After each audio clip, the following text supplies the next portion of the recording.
নমস্কাৰ আপোনালোকক কইন এটা ভিডিঅ'লৈ স্বাগতম জনাইছো। এই ভিডিঅ'টো ৰাণীৰ পাহাৰীয়া অঞ্চলটোত বসবাস কৰা কাৰ্বি জনগোষ্ঠীৰ খেতি-বাতি সম্পৰ্কীয় বিষয়বস্তুক লৈ নিৰ্মাণ কৰা হৈছে।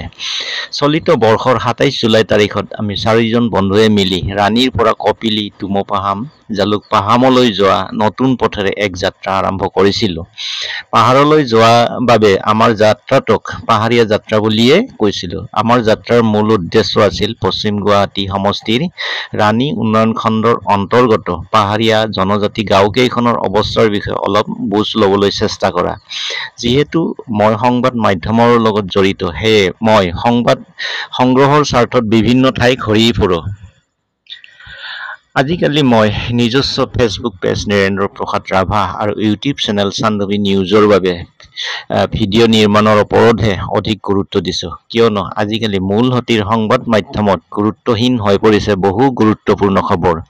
তেনেবোৰ ঘটনা সকলোৱে দেখি আহিছে, সেয়ে মই তেনেধৰণৰ ঘটনাসমূহে ভিডিঅ' নিৰ্মাণ কৰি মোৰ নিজা ফেচবুক পেজ আৰু ইউটিউব চেনেলৰ জৰিয়তে ৰাইজৰ মাজত প্ৰচাৰৰ বাবে ব্যৱস্থা কৰিছোঁ। ইতিমধ্যে মই তেনেধৰণৰ গুৰুত্বপূৰ্ণ বিষয়ৰ ওপৰত বহুকেইটা ভিডিঅ' নিৰ্মাণ কৰি মোৰ ফেচবুক পেজ আৰু ইউটিউব চেনেলত প্ৰচাৰ কৰিও আহিছোঁ।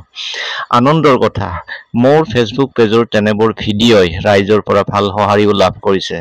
মই যাতে তেনেধৰণৰ পজিটিভ নিউজৰ ভিডিঅ' ধাৰাবাহিকভাৱে প্ৰচাৰ কৰি থাকোঁ, তাৰ বাবে মোক বহু লোকে উৎসাহ উদ্দীপনা যোগাই আহিছে। পাহাৰীয়া পথ ক'ত কেতিয়া কি হৈ যায় কোনো ঠিকনাই নাই। আমি গৈ থকা পথটোৰ কেইবা ঠাইতো পাহাৰৰ ৰঙামাটি খহি পৰিছে, গতিকে সেই ঠাইসমূহত আমি গাড়ীখনৰ পৰা নামিব লগা হৈছিল। সেই যে থিয় হৈ থকা প্ৰকাণ্ড শিলটো দেখিছে নহয়, সেই শিলটোৰ পৰাই আৰম্ভ হৈছে কাৰ্বি জনগোষ্ঠীৰ এখন গাঁও তুমপাহাম। সেই শিলটোৰ কাষেৰে যোৱা পথটোৰে অতিক্ৰম কৰি গৈ আছোঁ। আমি গৈ থকাৰ মুহূৰ্তত নীলা আকাশত শুকুলা মেঘ, চাৰিওফালৰ সেউজীয়া অৰণ্যই আমাৰ মন প্ৰাণ পুলকিত কৰি তুলিছিল। আমি যি সময়ত গৈছিলোঁ সেয়া ভৰ বাৰিষা চলি আছিল, সেয়ে পুৰুষ, মহিলা, যুৱক, যুৱতী, কিশোৰ, কিশোৰী সকলোৱে খেতিপথাৰত নামি পৰিছিল। আমি তেওঁলোকৰ ওচৰ চাপি গৈছিলোঁ আৰু ইটো সিটো সুধি মেলি তেওঁলোকৰ খেতি-বাতি সম্পৰ্কত কিছু কথা জানিবলৈ চেষ্টা কৰিছিলোঁ। পাহাৰ আৰু ভৈয়ামৰ লোকসকলৰ মাজত কৰ্মক্ষেত্ৰত এক বৃহৎ পাৰ্থক্য দেখা যায়। সাধাৰণতে ভৈয়ামৰ খেতিপথাৰত পুৰুষসকলে হাল বায়, আলি দিয়ে, কঠীয়া তোলে আৰু মহিলাসকলে ভূঁই ৰোৱে। অৱশ্যে ভৈয়ামৰ জনজাতি সমাজবোৰত পুৰুষৰ সমানে সমানে মহিলাসকলেও কাম-কাজ কৰে। বিপৰীতে পাহাৰীয়া অঞ্চলৰ খেতিপথাৰ অথবা জুমতলিৰ কাম-কাজত পুৰুষ-মহিলা উভয়ে অংশগ্ৰহণ কৰে। অৰ্থাৎ পুৰুষ-মহিলা বুলি কামৰ কোনো প্ৰভেদ নাথাকে।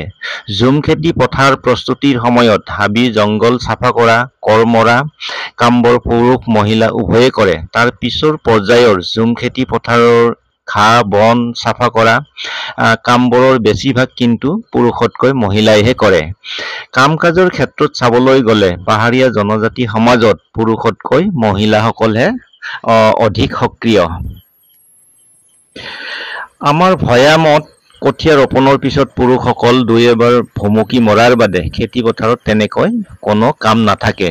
ইপিনে কঠীয়া ৰোপণৰ পিছত ৰোৱনীসকলৰো খেতিপথাৰত তেনেকৈ কৰিবলগীয়া একোৱেই কাম নাথাকে। সামগ্ৰিকভাৱে ভৈয়ামৰ মহিলাসকলতকৈ পাহাৰীয়া অঞ্চলৰ মহিলাসকল খেতি-বাতিৰ ক্ষেত্ৰত অধিক কষ্ট কৰিবলগীয়া হয়। সেয়ে একেষাৰে ক'ব পাৰি, ভৈয়ামৰ খেতি-বাতিতকৈও পাহাৰীয়া অঞ্চলৰ খেতি-বাতি অধিক কষ্টকৰ। ভিডিঅ'টোত বহু দৃশ্য সংযোজন কৰিছোঁ, আপোনালোকে শেষলৈকে চাই থাকিব।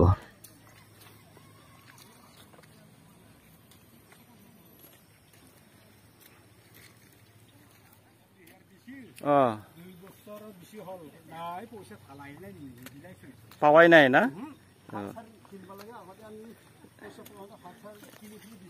যোগাযোগ কৰা নাই না?